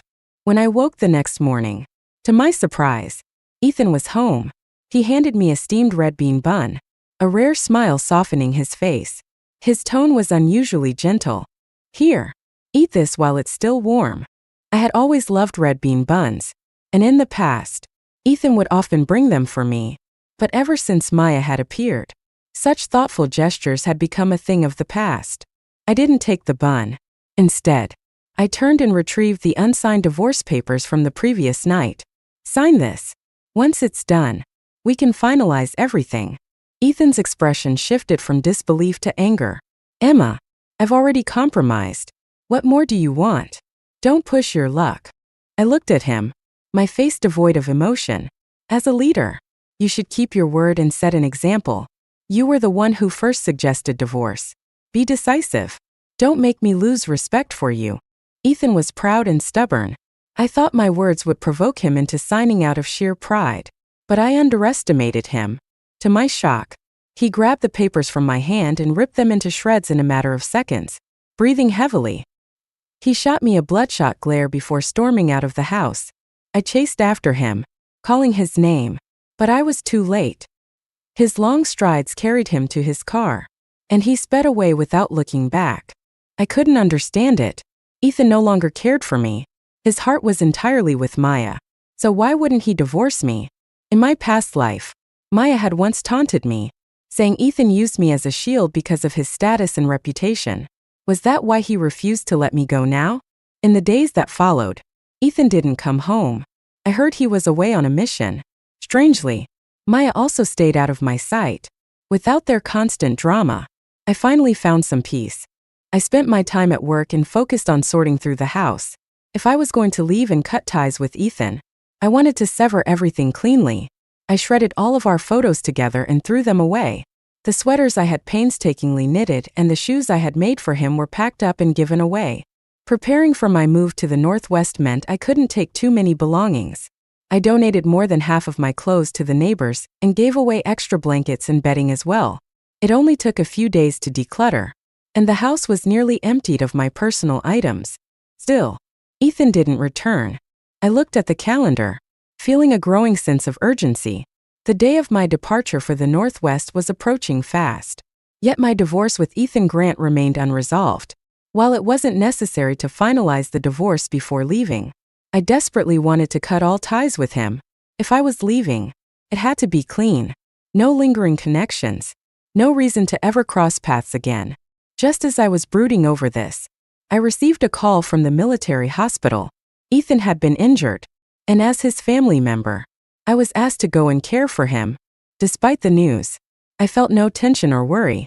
After all, in my previous life, I had died, and Ethan had continued living perfectly fine. I was sure that nothing too serious would happen to him in this life either. And even if it did, what did it have to do with me? I had no intention of feeling sadness or heartbreak for this man who had utterly betrayed me. When my workplace supervisor heard about Ethan's injury, he immediately granted me leave, encouraging me to head to the hospital. But instead of going there, I began inquiring about Maya Moore's whereabouts. After some effort, I learned that she was staying in Ethan's barracks at the military base, hidden away so discreetly. He truly went out of his way to protect her. I sighed, marveling at Ethan's care for Maya. No doubt he had her stay there to shield her from me, fearing I might make things difficult for her. Since he cherished her so much, I thought it only fair to leave the task of caring for Ethan to her. After all, the two of them seemed perfectly suited for each other. I went to the barracks to find Maya and informed her about Ethan's injury, telling her she should head to the hospital immediately to look after him. Once I'd passed on the message, I felt no guilt or responsibility and returned home. That evening, I cooked a hearty meal for myself and enjoyed 3 large bowls in peace. Over the following days, I busied myself shopping and preparing for my move. With the Northwest's harsh environment in mind, I made sure to stock up on necessities. Meanwhile, at the hospital, Ethan remained unconscious for 3 days and nights, showing no signs of waking. Maya stayed by his bedside, carefully wiping his face with a damp cloth. Her eyes lingered on his handsome features, filled with longing. Maya had been taken in by the Grant family at the age of 8 after losing both her parents. She had grown up alongside Ethan, falling for him the moment she saw him. With his good looks, it was no surprise that every girl adored him. But Maya's feelings for Ethan ran far deeper. She clung to him constantly, dreaming of marrying him one day. As they grew older, her intentions became so obvious that even the elders of the Grant family noticed. To avoid scandal, they hastily arranged a marriage for her, sending her off to a man she despised. Her life as a married woman was miserable, and she spent every day yearning to return to Ethan's side. When her husband passed away, she finally had the excuse she needed to come back to him.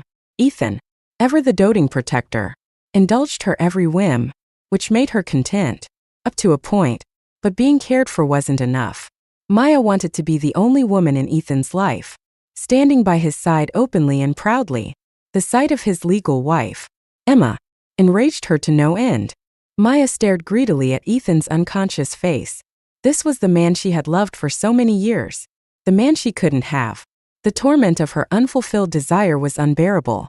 The most intimate moments they had ever shared were holding hands or her pretending to faint into his arms. But that wasn't enough. Maya craved more. She wanted to kiss him, to take things further. Now seemed like the perfect opportunity. With Ethan unconscious, she could finally act on her longing. Unable to resist, she leaned down, her lips inching closer to his face. Just as her lips were about to touch his skin, A loud slap echoed through the room, leaving a burning mark on her cheek. The slap left Maya more stunned, her face burning with pain. But more than the physical pain, it was fear that consumed her. Her deepest, ugliest desires for Ethan Grant had been exposed. What now? How could she explain herself? She looked at Ethan on the hospital bed, her panic mounting. Before she could gather her thoughts, another resounding slap struck her face, harder than the first. This time, the force sent her sprawling to the floor, covering her face. Shame and anger overwhelmed her as dread filled her heart. Her dark, twisted feelings were laid bare, and the weight of that realization made her unable to meet Ethan's face. She awaited his judgment, the punishment that would follow his inevitable discovery of the truth. But the judgment never came. Instead, she heard a faint voice. "Emma, don't go." Maya froze and looked up. Ethan's eyes were still closed, his face covered in sweat, and his hands flailed aimlessly. His voice was hoarse and weak as he murmured, "Emma, don't leave. The baby." Realization struck her. The slaps she had received were just the result of Ethan's unconscious movements. Relief washed over her, and her panicked heart calmed. Ethan remained in a deep stupor, his forehead drenched in sweat, calling for Emma Grant over and over again. Maya seethed as she watched him, her expression darkening. But just then, the door opened, and Ethan's guard walked in. Seeing Ethan's condition, the guard quickly pressed the call button for the doctors. They arrived moments later and began to check on him. After a thorough examination, Ethan finally opened his eyes. The first word out of his mouth was, "Emma."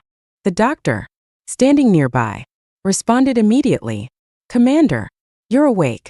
You've been unconscious for several days. Please remain calm and rest." "Where's Emma? Where is she?" Ethan's eyes scanned the room anxiously. The guard stepped forward to answer. "Ma'am is at home." "She's at home?" Ethan asked, his voice trembling. "She's okay? Nothing happened to her?" "Ma'am is fine," the guard reassured him. "You can rest easy." Ethan let out a deep breath, his heart pounding as he clutched his chest. He tried to suppress the terror and chaos that filled his mind. "Tell her to come here immediately. I need to see her right away." He couldn't calm down until he saw Emma, alive and well. The nightmare he had just woken from was too vivid, too horrifying. He had dreamt of Emma, pregnant, leaping to her death from a building. He had seen her body shattered and broken, the sheer brutality of it tearing him apart. The dream felt too real, too harrowing. Even as a man who had faced countless life or death situations, Ethan was utterly shaken. He needed to see Emma to convince himself it was only a dream. Meanwhile, I was at home, humming a cheerful tune while cooking dinner in the kitchen. The guard burst in, clearly upset, and barked, "The commander is awake. He's asking for you. Go to the hospital immediately." I turned to glance at him. "Why?" "The commander has been unconscious for days, and you haven't visited him once. How heartless can you be?"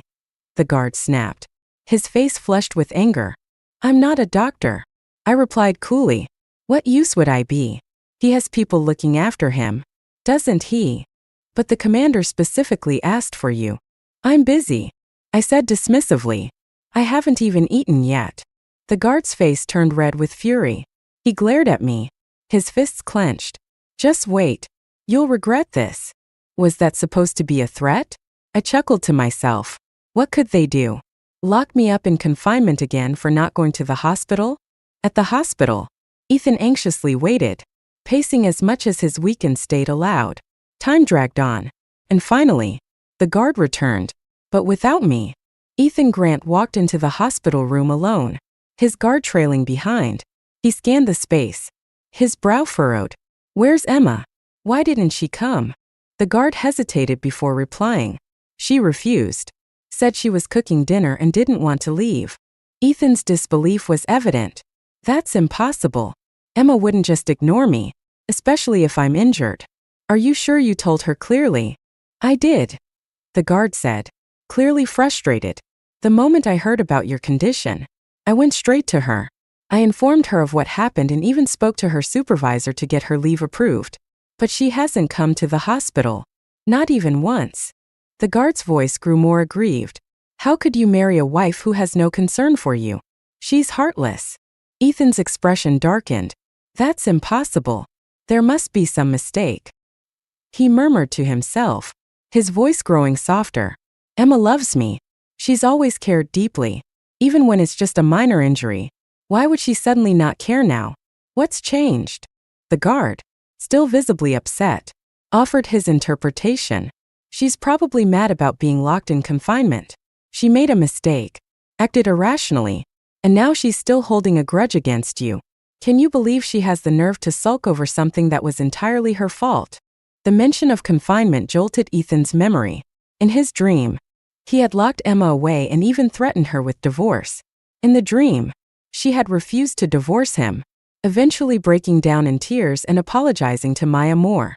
But reality was different. He vividly recalled the moment before his mission when Emma handed him divorce papers with an icy expression, urging him to sign. Her cold demeanor, devoid of any affection, and her unrelenting insistence on divorce had shaken him. In the end, he had torn up the papers and stormed out of the house. Ethan leaned against the headboard, his brows furrowed deeply. Why had Emma, who once loved him so devotedly, suddenly wanted to divorce him? Why would she even consider leaving him? Lost in thought, he didn't realize how much time had passed until a soft, simpering voice interrupted. Ethan, are you thirsty? Let me get you some water. Turning his head, Ethan saw Maya Moore standing there with a glass of water. Her face was swollen, clearly marked by a slap. He was startled. What happened to your face? Maya touched her cheek, tears welling up in her eyes. It was Emma. She hit me. Ethan's voice rose sharply. Why would she hit you? She said. She said that I'm too close to you, that we're inappropriate. I tried to explain, but she wouldn't believe me. Then she hit me. Ethan stared at Maya, his gaze unwavering. His silence made her uneasy, and guilt began to creep in. Why was he looking at her like that? Didn't he believe her? First, Ethan's anger flared. How could Emma, knowing Maya was pregnant, resort to violence? It was completely out of line. But as his initial fury subsided, fragments of his dream resurfaced. In the dream, Emma had repeatedly been accused of hurting Maya. She had denied it again and again, begging him to believe her. But he hadn't. He vividly remembered her tearful cries of injustice. I didn't push her. She's lying. Why don't you believe me? He also recalled Emma's despair as she lay pale and weak on the hospital bed, her face streaked with tears. My baby is gone. You're murderers. All of you are murderers. The final image from the dream froze in his mind. Emma's lifeless body sprawled on the ground, her clothes soaked in blood, surrounded by shards of flesh and bone. Ethan clutched his chest, overwhelmed by a searing pain that spread through his entire body. It felt as though every vein and cell was being torn apart. The vividness of the dream, coupled with Maya's presence, unsettled him deeply. He couldn't shake the feeling that something was terribly wrong. Ethan Grant knew it had only been a dream, but the terror it invoked lingered. The thought of losing Emma was unbearable. He realized with piercing clarity that he couldn't accept the events of the dream becoming reality. Maya Moore, oblivious to Ethan's turmoil, continued crying, tears streaming down her swollen cheeks. Ethan, Emma doesn't like me. I shouldn't disturb your lives anymore. Once you're better, I'll move out. This had always been Maya's ultimate weapon. Every time she said such things, Ethan would relent, shifting his anger to Emma instead. Maya was waiting for him to defend her again, just as he always had. But this time, Ethan's response came after a long pause. It's better if you move out. I'll have the guard arrange a place for you. From now on, if you need anything, speak to the guard. Don't come looking for me. It'll only upset Emma. Maya froze, her entire body stiffening as his words registered. Later, after breakfast, I was preparing to go out and continue shopping for my move to the Northwest. But before I could leave, Maya showed up at my door. She looked haggard, not as plump and glowing as she had in my previous life. It was obvious that her concern for Ethan had taken a toll on her. But what caught my attention were her swollen cheeks, puffed up like steamed buns, clear evidence that she'd been slapped. I chuckled to myself. Who would dare to lay a hand on Maya Moore? She's Ethan's precious treasure. Anyone who so much as touches her would probably be thrown into confinement. Maya stared at me venomously. Emma, are you satisfied now? I frowned at her. Speak plainly. Stop with the cryptic nonsense. People like you pretend to be silent but are actually scheming. I underestimated you. You used this step-back strategy to force Ethan into telling me to move out. You really are something. Her words startled me. What do you mean? Ethan told you to move out. How is that possible? In my previous life, no matter how much I cried, argued, or even threatened to end my life, Ethan had never agreed to let her go. And now, in this life, without me lifting a finger, he'd told her to move out? I narrowed my eyes at Maya. Her words laced with venom. She wasn't trustworthy, so I didn't take her claims at face value. Is that what you came here to say? What else? Maya sneered. You're a vile woman. But let me tell you, I won't leave easily. Ethan is mine, and no one will take him away from me. Her possessiveness made me sick to my stomach. No one is trying to take Ethan from you. If you want him, have him. I don't care. Stop pretending. Maya snapped, her eyes burning with hatred. You're just playing hard to get. Her anger was genuine. She was truly furious that her usual tricks had failed for the first time. She couldn't understand how things had spiraled out of her control. Ethan had always been obedient to her, and her methods had never let her down before. What could have changed? She thought about it, and the only conclusion she could reach was that it had something to do with me asking for a divorce. You think Ethan doesn't want you because he cares about you? You're so wrong. He's about to be promoted, and he doesn't want any trouble at a critical time. Maya's voice trembled with frustration, her words spilling out in desperation. I watched her unravel, her fury and panic bubbling over. Her ambition and longing to take my place were painfully obvious. But the more she ranted, the more it amused me.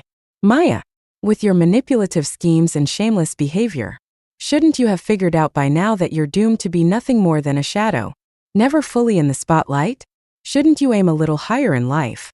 Maya's face twisted, her anger boiling over as my words hit a nerve.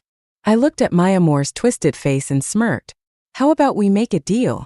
I'll divorce Ethan and step aside so you can have him.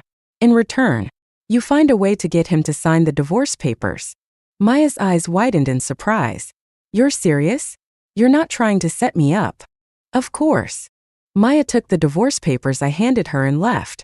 I knew that with her manipulative ways, she would likely succeed in getting Ethan to sign. All I had to do now was wait for the results. Not long after Maya left, Ethan's guard showed up again, his face grim. You're ordered to come to the hospital to take care of the commander. This is a direct order. The guard's demeanor made it clear that refusal wasn't an option. If I resisted, things might get physical. Reluctantly, I decided to comply. There was no sense in fighting a losing battle. When I arrived at the hospital, Ethan was receiving an 4 drip. As soon as he saw me, he raised his hand, trying to grab mine. I subtly avoided his touch and asked with polite detachment, "How are you feeling? Is there any pain?" Ethan's smile faded at my distant tone. He stared at me, unblinking, his gaze searching. I stood calmly about a meter away, meeting his eyes with indifference. After a long moment of silence, Ethan motioned for the guard to leave. Once the door closed behind him, Ethan spoke slowly. I've already asked Zhang to find a place for Maya. She'll be moving out soon. I kept my expression neutral and replied with a simple, "Oh." Ethan's frustration grew at my lack of reaction. About what happened with Maya, I cut him off. If you're about to ask me to apologize, forget it. That's not happening. You already locked me in confinement for 7 days. What more do you want? Ethan, even a cornered rabbit will bite back. Don't push me. That's not it, Ethan said, his tone softening. I just want to understand what really happened. Why did you push her? I scoffed, annoyed. Why was he bringing this up again? I had explained it before, and he hadn't believed me then. After locking me up for 7 days, he was revisiting the issue? Was he trying to defend Maya yet again? Typical. I don't know why I supposedly pushed her. I replied coldly. If you're so curious, ask Maya. Whatever she says, just take it as the truth. You've already punished me for 7 days. What's next? Are you planning to throw me in jail? Is there no justice left in the world? Ethan's expression shifted, a mixture of hurt and sadness clouding his face. Emma, I'm injured right now. Is this really the attitude you want to take with me? I stared at him impassively. I'm sorry if I upset you. To avoid affecting your recovery, I think it's best if I leave. Without waiting for a response, I turned and walked out without looking back. Behind me, I heard Ethan coughing violently. The sound was loud enough that the guard rushed in to check on him. Seeing Ethan clutching his chest and struggling to breathe, the guard quickly brought him water, scolding me under his breath. Mrs. Grant, what is wrong with her? How can she upset you like this? Ethan didn't respond, pressing a hand to his chest as a hollow emptiness settled in his heart. Emma's cold attitude left no doubt in his mind. Something was deeply broken between them. As he lay there, Ethan tried to pinpoint when things had gone so wrong. Before Maya arrived seeking refuge, he and Emma had been happy, deeply in love. But after Maya came into their lives, everything had started to change. Emma grew restless and argumentative, constantly clashing with Maya. Ethan had rationalized it, thinking Emma was just overreacting to Maya's helpless situation as a pregnant woman with nowhere else to go. But now he wasn't so sure. Ethan Grant couldn't shake his confusion. Caring for Maya more seemed natural. She was a pregnant woman with no one else to rely on. But why was Emma behaving so unreasonably? Why would she act so cruelly as to push Maya? No, something didn't add up. Emma had always been kind and gentle, well regarded in their community. She had never clashed with anyone before Maya came into their lives. Why was it different with Maya? Could it be that the problem wasn't Emma, but Maya? Ethan's thoughts returned to the horrifying dream he had earlier. After a moment of hesitation, he instructed his guard, Zhang, to pause the arrangements for Maya's relocation. Instead of finding her a place nearby, arrange a house for her in her registered hometown, Ethan said. Zhang hesitated. Sir, her hometown is over 1,000 kilometers from here. If she's that far away, it'll be hard for you to help her when she needs something. She's an adult, Ethan replied firmly. She should be able to take care of herself. Many people manage to work and raise children on their own. So why can't she? Besides, she's still young. She'll eventually get married again. Staying here isn't a long-term solution. Maya, who had been about to enter the room, froze in her tracks when she overheard Ethan's words. She stood motionless for a moment before quietly retreating. Once she found a secluded spot, Maya stopped and leaned against the wall, her face twisted with fury and despair. Ethan's decision to make her move out had already been difficult for her to accept, but now he was planning to send her back to her hometown? After all the effort she had put into getting close to him, this would ruin everything. No, she couldn't let this happen. Ethan had already instructed his guard to proceed with the arrangements, which meant he was serious about sending her away. Maya needed to act fast. Pacing back and forth, she tried to think of a solution. Her hands tightened around the crumpled divorce papers Emma had given her. Forcing herself to calm down, she smoothed the papers out and read them again. An idea began to form in her mind, a sinister yet brilliant one. A true villain takes decisive action, Maya muttered to herself. She had made up her mind. A few hours later, Maya entered Ethan's hospital room, her expression delicate and pitiful as she approached his bedside. Ethan, she said softly, I need to talk to you. Ethan glanced at her, his tone noticeably colder than before. What is it? Maya noticed the shift in his demeanor, and a flicker of hatred crossed her heart. She didn't know what Emma had done to make Ethan change his attitude so suddenly, but it didn't matter. Maya had a plan now, and this time, Emma would lose everything. Feigning vulnerability, she continued, I've decided to leave. I think it's best if I return to my hometown. I've been a burden to you for too long. You have your own family to care for, and I shouldn't interfere. Ethan looked at her, surprised. You want to go back? To your hometown? Yes, Maya said with a small nod. I've troubled you enough, and it's time for me to take care of myself. Ethan was taken aback but relieved. He had been struggling to figure out how to break the news to Maya about sending her away, and now she was suggesting it herself. If that's what you want, I'll support you, he said. Let me know if you need anything, and I'll make the arrangements. Maya suppressed her anger as she noticed how easily Ethan accepted her decision. Her heart burned with resentment, but she maintained her facade. Actually, there's something I need your help with, Maya said, pulling out a prepared document. I'm planning to buy a small house in my hometown, but I need a guarantor. Could you sign this for me? Without hesitation, Ethan agreed. Of course. No problem.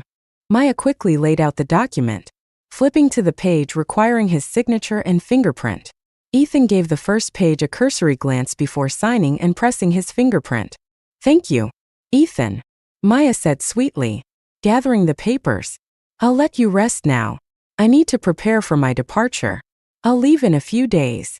Ethan nodded, watching her leave. Her apparent understanding and maturity left him feeling slightly guilty for sending her away. Still, he was relieved the situation was resolving itself smoothly, or so he thought. Maya left the room, her face calm but her mind racing with satisfaction. She had successfully executed the first part of her plan. The next step would completely destroy Emma. You can take your time packing. Let me know if you need anything, Ethan said. Maya more obediently left the room, but as soon as she stepped out, her face darkened. Send me away? It wouldn't be that easy. Now it was her turn to act. I didn't expect Maya to move so quickly. Within just a few hours, she managed to get Ethan's signature on the divorce papers and returned them to me. Wasting no time, I brought the papers to the military district office to have them approved by the leadership. The officer in charge was surprised to see the divorce papers. Why are you divorcing? Didn't you two have a good relationship? Everyone knows about the confinement incident. But I thought things were being resolved. I simply responded, we're incompatible. The officer sighed and signed the papers, holding the officially approved divorce documents. I felt an overwhelming sense of relief. As I left the office, I ran into Ethan's guard, Zhang. Zhang's face was sour, but he reluctantly greeted me. I was in too good a mood to argue, so I nodded and walked past him. But as I was about to leave, Zhang stopped me. The commander wants fish soup. He asked me to tell you. I don't have time, I replied curtly. Zhang's frustration boiled over. How can you be like this? Do you even hear yourself? The commander wants fish soup, and you just refuse. What I do isn't for you to comment on, I said coolly. If he wants fish soup, I'm sure Maya would be happy to make it. Zhang was furious. You're unreasonable. The commander has already agreed to send Maya back to her hometown, and yet you're still making trouble. Do you know how much he's been thinking about you these past few days? And you're still sulking over nothing. His words caught me off guard. Ethan was really sending Maya away? That didn't sound like the Maya I knew. Maya's leaving? She agreed to go. Yes. She said she'd leave in a few days. Are you satisfied now? Go home. Make the soup. And bring it to the hospital. The commander is waiting.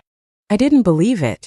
Maya, who had schemed so relentlessly in my previous life, wouldn't give up so easily. She had caused Ethan to distrust me, driven me into depression, killed my child, and ultimately pushed me to my death. Her feelings for Ethan were obsessive and unwavering. She wouldn't retreat without a fight. My instincts told me she had a plan. With only a few days left before my departure, I needed to stay vigilant and avoid unnecessary complications. For the next few days, I carefully avoided Maya, steering clear of any encounters. But on the night before I was set to leave, she came to find me. Loud banging on my door shattered the silence of the night. I stayed quiet, refusing to open it. The gate to the courtyard was locked, and she couldn't get in. Maya pounded on the door for hours, finally leaving in a fit of rage around 2 a.m. The next morning, as I stood by the window on the second floor, I saw her again. She was still there, her pregnant belly visible as she lingered near the gate. Maya's persistence was unsettling. I had planned to leave everything behind and let go of old grievances, but her behavior made it clear she wasn't willing to end things peacefully. If that was the case, I wouldn't back down. The pain of losing my child and my life in the past hadn't been avenged. With a cold smile, I descended the stairs. As I passed the staircase landing, I carefully placed a steel rod in a specific spot, just in case. If Maya had no ill intentions, so be it. But if she planned to frame me again, she'd face the consequences this time. Once everything was ready, I slowly unlocked the courtyard gate. The moment it opened, Maya stormed in, slamming the gate shut behind her. Her eyes blazed with venom as she glared at me. "Emma, did you think locking the door would stop me?" she sneered. I took a few steps back, eyeing her warily. "What do you want this time? Another scheme to frame me?" Maya's face twisted into a smug, triumphant smile. "You can't fool me. Emma, you act so self-righteous, but you're nothing but a two-faced snake. You thought divorcing Ethan would end things? Think again." I raised my voice, demanding, "Maya, I've already stepped aside and let you have Ethan. Why are you still targeting me?" Her eyes burned with hatred. "You disgusting, deceitful woman." She spat. "What divorce? What letting me and Ethan be together? It's all just an excuse." Maya more spat, her voice trembling with rage. "Your real plan is to step back to advance, isn't it? You want Ethan to send me away." "That's not true. I really wanted to step aside for you too," I replied calmly. "Liar," she screamed. "If you truly wanted a divorce, why would you have him send me away? You know I love Ethan. You know I can't bear to leave him. Yet you're this despicable and shameless, tearing us apart." Her voice grew more venomous as she stepped closer. "Let me tell you, Emma, you're done for. I won't let you get away with this." "And what exactly are you planning to do?" I asked, my voice steady despite the tension in the air. "Maya, I'm warning you, don't try anything stupid. Last time, you framed me for pushing you, and I was thrown into confinement. What's your next move?" Maya's eyes burned with malice. "I'll send you straight to hell. Emma, you brought this on yourself. If you had just stayed out of my way and stopped meddling in my relationship with Ethan, I might have let you be. But no, you dared to fight back. If you're looking for death, I'll gladly grant your wish." With a shriek, she lunged at me, her swollen belly not slowing her down in the slightest. Seeing her charge at me with such desperation, I turned and ran upstairs. Maya missed me on her first attempt but refused to stop. Her determination was frightening as she pursued me, climbing the stairs with her pregnant belly. I reached the second floor and turned to face her, standing at the top of the staircase. "Stay back," I yelled. "Don't come any closer. I'm warning you. Maya, don't even think about framing me again." But Maya's expression was filled with smug certainty. "It's too late to beg for mercy. Emma, go to hell." She lunged for me again, reaching out to grab my arm. Just as her fingers brushed my sleeve, I kicked her stomach with all my strength. The triumphant smile on her face froze, replaced by shock and disbelief as her body stumbled backward. Time seemed to slow as she tumbled down the stairs, her expression a mixture of pain and fury. I watched her roll down the steps, landing with a sickening thud at the bottom. Her screams of agony echoed through the house. She clutched her stomach, her face pale, and looked up at me on the second floor. I smiled faintly, leaning over the railing. Silently, I mouthed 3 words: "Go to hell." Maya's eyes widened in horror as she looked down at her belly. The steel rod I had placed earlier was lodged through her stomach. She let out a blood-curdling scream as blood poured out, staining everything around her. Her body convulsed as she reached out with trembling hands, trying to grab something, anything, for support. But there was nothing. Her hands fell limp as her body slumped to the ground. Feigning panic, I screamed, "Help! Somebody help!" Maya fell down the stairs. The commotion brought people rushing in. They carried Maya to the hospital in critical condition. The steel rod had punctured her belly, killing her unborn child. The injury was so severe that she suffered massive blood loss and had to have her uterus removed. After hours of surgery, Maya narrowly escaped death. But as soon as she regained consciousness, her first act was to accuse me of pushing her and killing her baby. The fallout was catastrophic. Given my previous confinement for allegedly pushing her, everyone immediately assumed I was guilty. Ethan Grant's guard, Zhang, was sent to summon me at once. I went to meet Ethan without hesitation, calm and composed. He looked furious as he glared at me. "Emma, why would you do something like this?" he demanded. This wasn't the first time Ethan refused to believe me when it came to Maya. In both lives, he had never stood by my side. But I wasn't angry.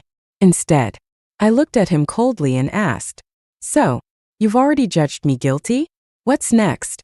Are you going to force me to confess? Lock me up again. Ethan Grant, who do you think you are?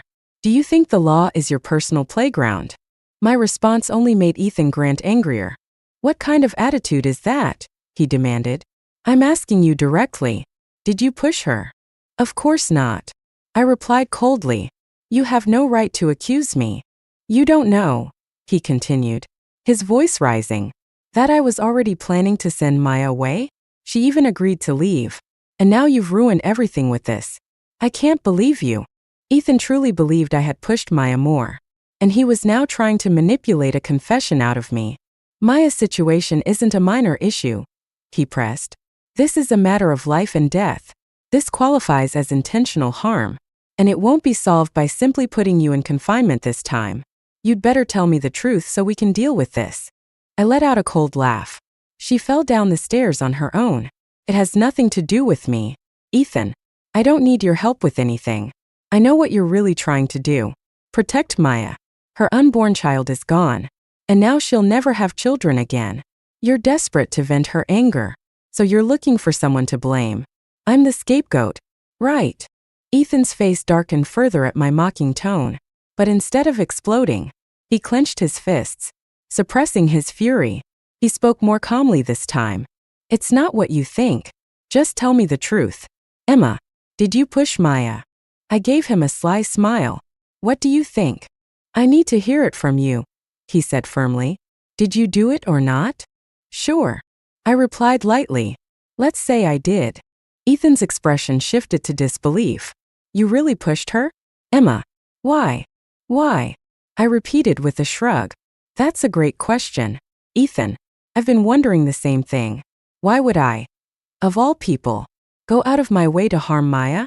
I've racked my brain trying to figure it out. And you know what? She told me the reason herself. Do you want to hear it? Ethan didn't respond, but his silence told me he was listening. She said you and she are lovers. She loves you, and you love her. And I continued with a bitter smile, am just a smokescreen. Your convenient cover-up. Ridiculous. Ethan shouted, his voice cracking with anger. Ridiculous. I asked, my voice dripping with sarcasm. Maybe not. As far as I know, you and Maya aren't related by blood. Are you? A person with no familial ties. Yet you care for her more than your own wife.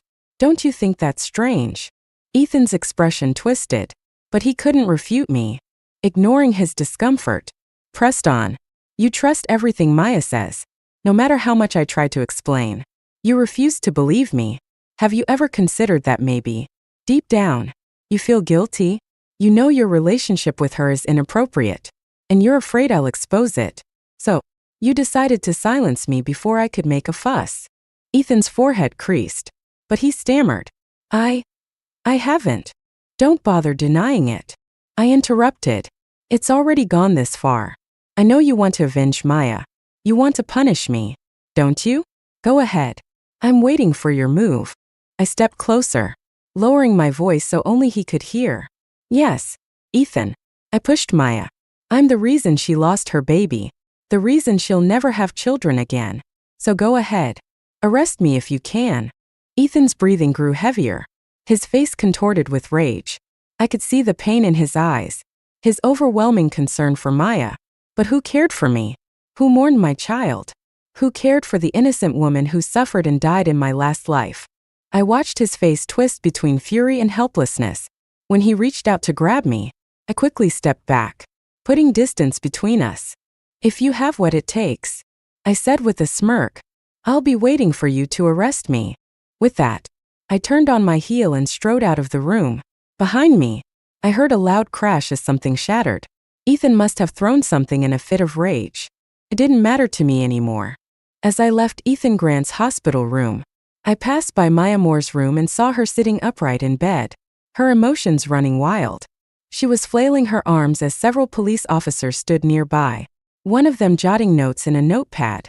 Maya was shouting at the top of her lungs, her voice shrill and piercing. When she noticed me standing at the doorway, she screamed, "There! That's the murderer! Emma's right there. Why aren't you arresting her? Why are you letting her go?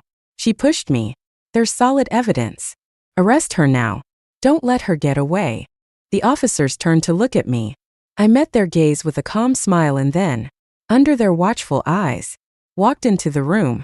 Maya's agitation only intensified. If she hadn't just undergone surgery and been confined to the bed, I had no doubt she would have leapt up and attacked me. I stopped in the middle of the room, facing her directly. Maya, I said evenly, you shouldn't make accusations without evidence. If you say I pushed you, where's your witness? I am the witness, Maya declared, her voice shaking with rage. If you're the witness, then I can just as easily say I didn't push you and that you're framing me. I countered calmly. What reason would I have to frame you? Why would I use my own child's life to do it?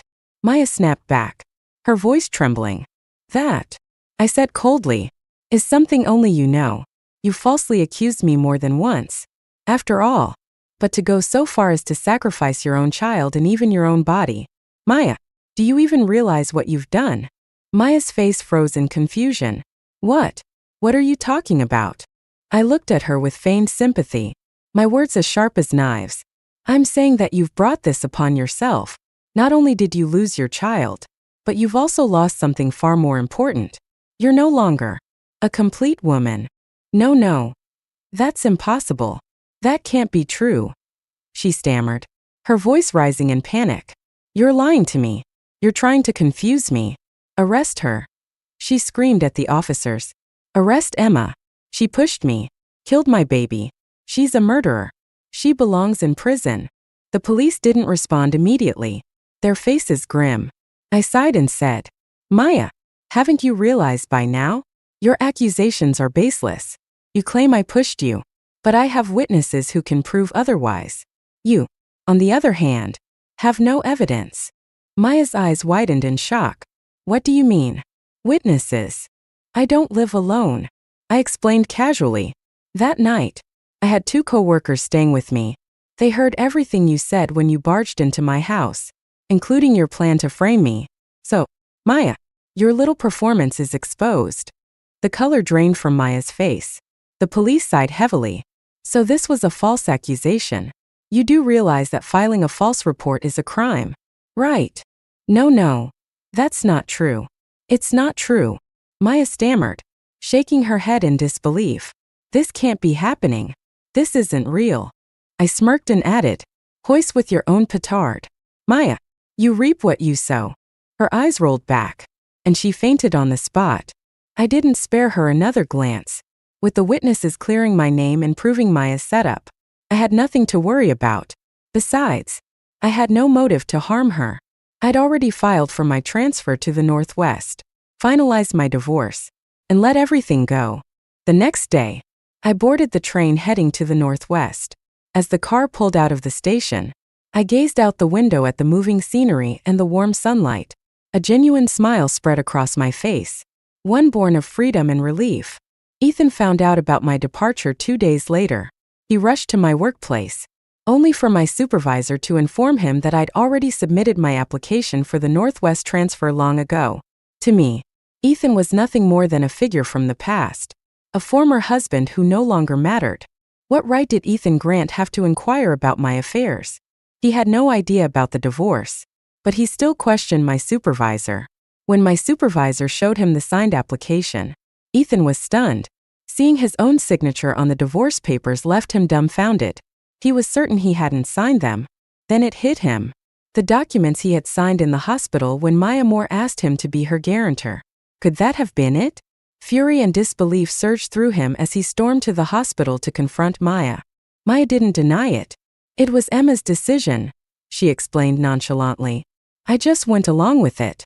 Then, without hesitation, she clung to Ethan, saying, now that Emma's gone, it's just you and me.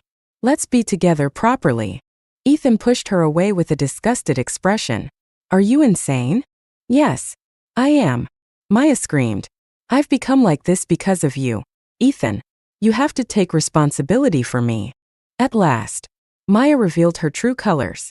She demanded Ethan marry her. If he refused, she threatened to report him to the military for misconduct. Ethan was shocked to his core.